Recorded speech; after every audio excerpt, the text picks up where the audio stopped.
বাবা এখন হুইলে মাছ পেয়েছে। কি মাছ পেয়েছে বাবা? দাঁড়া, না তুললে কি করে বুঝবি? দেখি তোলো। কোথায় দেখতে পাচ্ছি না তো। কোথায় হুইল কোথায় রে? এই তুই তুই তুই কি মাছ এটা? রূপচাঁদা, রূপচাঁদা। রূপচাঁদা মাছ। দেখো মাছটা কিন্তু ভালোই বড় আছে। অনেকক্ষণ আগে লেগেছে, আমরা দেখতে পাইনি। হুইলটা ওদিকে চলে গেছিল লেগে। এই দেখো মা বলো কিছু। মা এখন সুপারি গাছ ধরে দাঁড়িয়ে আছে। মাছটাকে দেখো।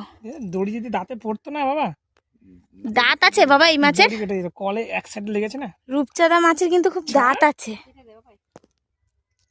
যদি মাঝখানে লাগতো এই জায়গাটা আসতো না। দেখি দাঁতগুলো দেখি।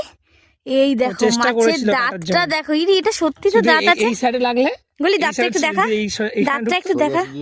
হ্যাঁ এই দেখো মাছের দাঁত দেখো দেখি। বিশাল ধারে।